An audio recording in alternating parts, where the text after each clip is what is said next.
আসসালামু আলাইকুম। দেখতে পাচ্ছেন আমাদের খামারের টাইগার মুরগিগুলো এবং ফার্মি মুরগিগুলো। ওরা প্রতিদিন বিকেলে আমরা কিছু সময়ের জন্য ওদেরকে বের করে দিই। রুম থেকে বের করে দেওয়ার পরে ওরা খুবই আনন্দ এবং ফুর্তিতে থাকে। মাশাআল্লাহ দেখতে খুবই সুন্দর লাগে এবং মানে সবগুলো বের হতে চায় না, কিছু বাইর হয়, আমরা বের করি আবার সাথে সাথে ভিতরে চলে যায়।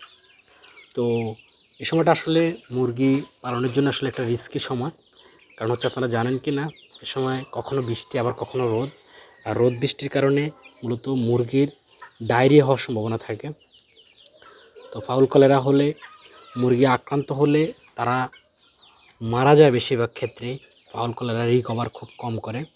তো যাদের টিকা করানো নাই তারা সরকারি হাসপাতাল থেকে কম মূল্যে ফাউল কলেরার টিকা নিয়ে আসতে পারেন এবং ফাউল কলেরার টিকা নিয়ে আসি মুরগিকে ফাউল কলেরার টিকা করবেন, তাহলে সমস্যা অনেকাংশই কম হওয়ার সম্ভাবনা থাকে।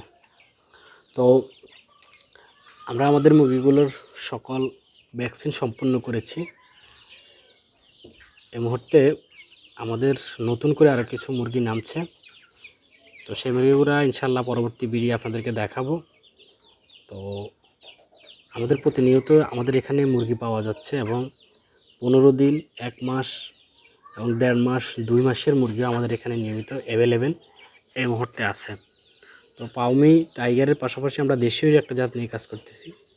আমরা দেশীয় গলাছিলা এবং মাথায় জুটি, এই দুটো নিয়ে আমরা কাজ করার প্ল্যান হচ্ছে আমাদের খুব বেশি। তো আলহামদুলিল্লাহ এই জাতটা নিয়ে আমরা খুব দ্রুতই কাজ শুরু করব।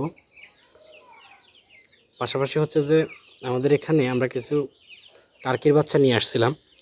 তো টার্কির বাচ্চাগুলো আসলে বড় হয়েছে, এগুলা এখন আপনাদেরকে দেখাচ্ছি না। আসলে অন ক্যামেরাতে অনেকগুলো ঝামেলা হয়।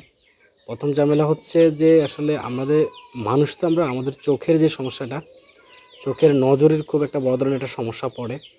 তো আসলে পশু পাখি তো ওরা নজরের সমস্যাটা খুব বেশি ঝামেলা করে, আর আমরা এইসব ঝামেলা পোহাইতে হয়। বিশেষ করে এটা আসলে আধুনিক জমানায় এটা বলা উচিত না, কিন্তু পবিত্র কোরআনে তো আছে যে মানুষের আসলে কুনজর পড়ে। তো কুনজরের একটা বিষয় হচ্ছে যে আমাদের মূলত কোয়েলের শেটের মধ্যে যে কোয়েলগুলো মারা গেছে, প্রত্যেকটি কোয়েলে আসলে দেখতে দৃষ্টান্ত সুন্দর ছিল এবং 4টা কেজি। তো এটা মানুষের আসলে নজরও পড়ছে, যেটা সত্য কথা। নজরের কারণে একটা ঝামেলায় আমরা পড়ছি, ভাইরাস আক্রান্ত হয়েছে, কিন্তু নজরটা বেশি কাজে লাগছে আর কি। সেটা নিয়ে আসলে একটু সাবধানতা অবলম্বন করতেছি।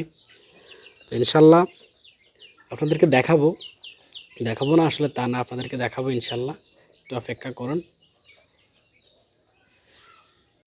আপনারা আমাদের জন্য দোয়া করবেন, আমাদের খামারের সফলতার জন্য দোয়া করবেন। আর কৃষি সম্পর্কিত, খামার সম্পর্কিত যে কোনো তথ্যের জন্য আমাদের সাথে যোগাযোগ করতে পারেন। ইনশাল্লাহ ভালো পরামর্শ এবং ভালো তথ্য আপনাদেরকে দেওয়ার চেষ্টা করব।